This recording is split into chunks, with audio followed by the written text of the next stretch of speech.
Baik, Bismillahirrahmanirrahim. Assalamualaikum warahmatullahi wabarakatuh. Jumpa lagi dengan kami, tim penyuluh Kanwil DJP Banten. Saya Dedi Kusnadi, penyuluh ahli Media Kanwil DJP Banten. Eh, Kawan pajak sekalian, kemarin kita sudah bicara 4 probis terkait dengan Kortek gitu ya. Ada registrasi, ada pembayaran, ada pelaporan, ya. Kemudian terakhir ada taxpayer account management. Ini satu probis terakhir yang nanti akan digunakan oleh kawan pajak kalian adalah layanan perpajakan gitu ya. Sebagaimana probis-probis yang lainnya, probis ini pun eh, kemungkinan masih menyesuaikan dengan perubahan ketentuan dan perkembangan sistem ya.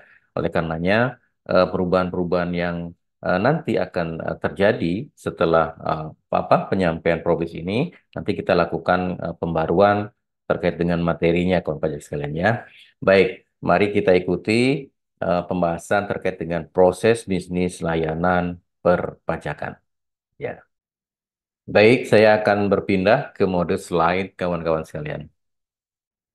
Baik, kawan pajak sekalian, saya sudah ada di mode slide ya. Tujuan perubahan proses bisnis layanan perpajakan adalah menyediakan informasi, edukasi dan layanan yang dibutuhkan oleh wajib pajak dan non wajib pajak untuk memenuhi kewajiban perpajakannya. Ini tujuan utamanya kawan pajak sekalian ya. Baik, selanjutnya manfaatnya apa? Manfaatnya adalah aplikasi ini bisa diakses melalui satu pintu ya, terkumpul dalam satu pintu meliputi layanan edukasi, layanan interaktif dan layanan administrasi perpajakan ya. Kemudian sifatnya adalah universal. Layanan dapat diakses baik oleh wajib pajak maupun non wajib pajak. Kemudian layanan ini pun terintegrasi dengan proses bisnis lainnya dan kemudahan akses. Ya, baik selanjutnya. Ruang lingkup dari proses bisnis layanan perpajakan ini adalah pertama layanan edukasi, kemudian layanan interaktif, dan layanan administrasi. Layanan edukasi itu apa saja? Nanti ada 3 fitur utama di layanan edukasi. Yang pertama adalah reservasi kelas pajak. Ya, kemudian yang berikutnya ada permohonan edukasi dan yang terakhir materi edukasi. Jadi ketika kawan pajak membutuhkan informasi yang perlu perlu penjelasan gitu ya, silahkan datang ke kelas pajak melalui reservasi, daftar dulu. Atau jika kawan pajak membutuhkan narasumber, silahkan melakukan permohonan edukasi. Atau jika kawan pajak cukup hanya permohonan materi saja, silakan masuk ke portalnya. Di situ disediakan materi-materi perpajakan yang bisa kawan pajak pelajari. Ya, baik. Selanjutnya, berikutnya adalah di reservasi kelas pajak. Ya, kelas pajak merupakan program edukasi perpajakan yang dilaksanakan oleh kantor pajak. Untuk suatu topik perpajakan tertentu, ya, wajib pajak dapat memperoleh informasi dan melakukan reservasi kelas pajak yang diadakan oleh suatu kantor pajak melalui ini saluran reservasinya ya, bisa melalui portal nanti atau melalui eh, pajak Go ID ya, www.pajak.go.id. Jadi ada 2 saluran kawan pajak sekalian ya. Baik, selanjutnya. Nah, ini untuk permohonan edukasi. Permohonan edukasi merupakan sarana bagi wajib pajak untuk mengajukan permintaan edukasi atas program edukasi tertentu seperti ya, permintaan narasumber sebagai pembicara, moderator, panelis gitu kan. Kemudian berikutnya permintaan pelatihan dan pendampingan. Ya, kemudian ada juga untuk uji pemeringkatan renjani ya, relawan pajak untuk negeri gitu ya. Jadi Renjani ini baru diluncurkan di tahun 2024 ini dan nanti di Kortek itu diakomodasi di permohonan edukasi. Ya, baik selanjutnya. Kemudian ini materi yang tadi ya, layanan materi edukasi sebagai akses materi perpajakan dasar untuk membantu pelaksanaan hak dan kewajiban pajak secara mandiri antara lain di situ ada paparan, infografis, buku, leaflet dan lain sebagainya ada di materi edukasi. Ya. Selanjutnya, ruang lingkup dari eh, materi ini adalah layanan edukasi, layanan interaktif, dan layanan administrasi. Ya, layanan interaktif itu apa saja?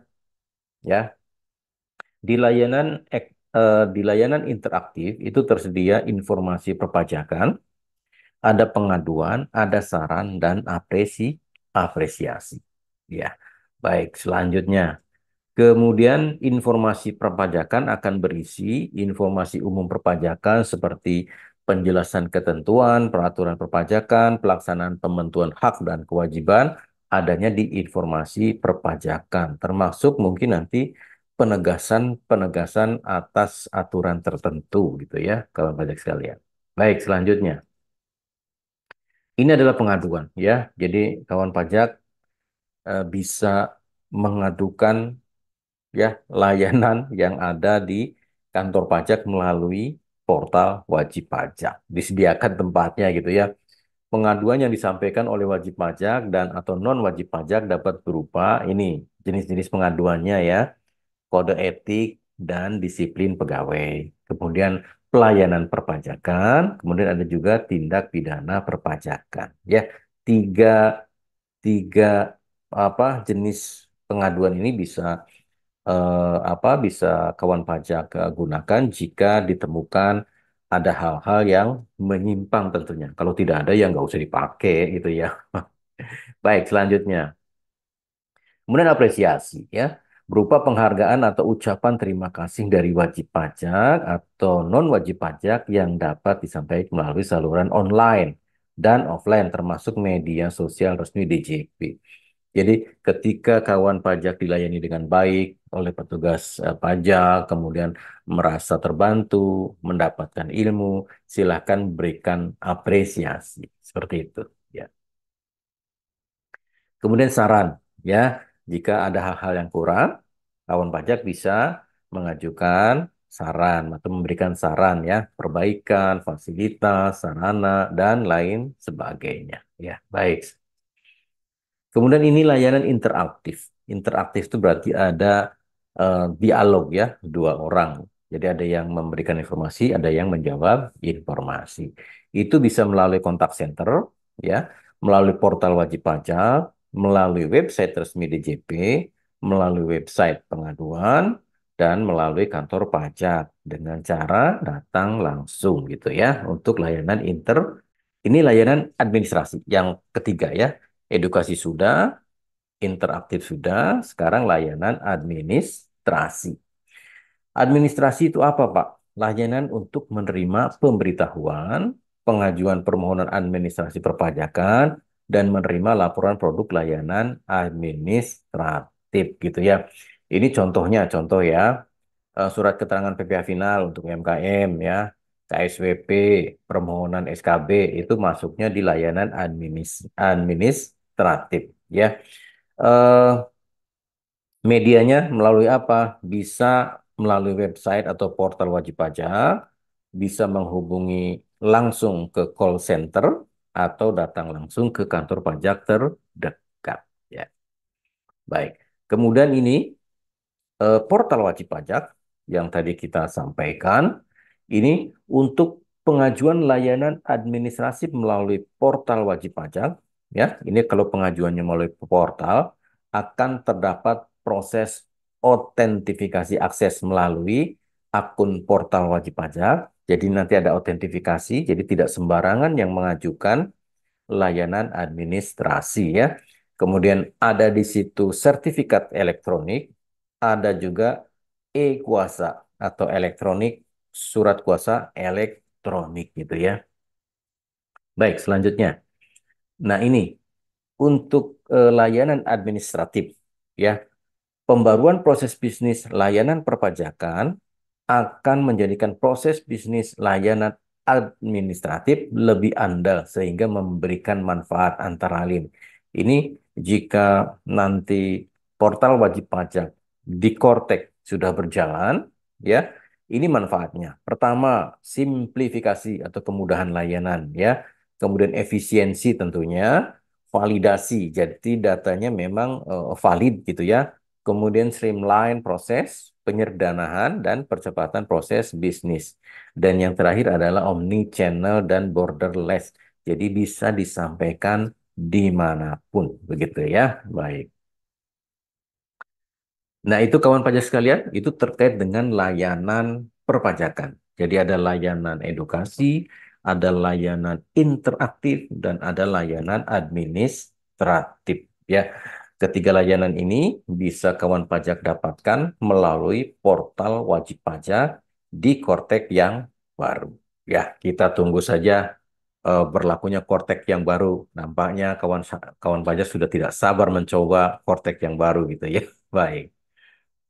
Nah, itu 5 probis yang bisa saya sampaikan kepada kawan pajak sekalian. Informasi ini sekaligus memberikan gambaran terkait aplikasi yang nanti kita gunakan, yaitu Kortek ya. Insya Allah nanti per 1 Juli 2024 kita akan menggunakan aplikasi yang baru yang bernama Kortek. Ya, baik. Untuk probis layanan perpajakan, saya cukupkan sampai di sini. Terima kasih atas perhatian. Mohon maaf atas segala kekurangan. Assalamualaikum warahmatullahi wabarakatuh.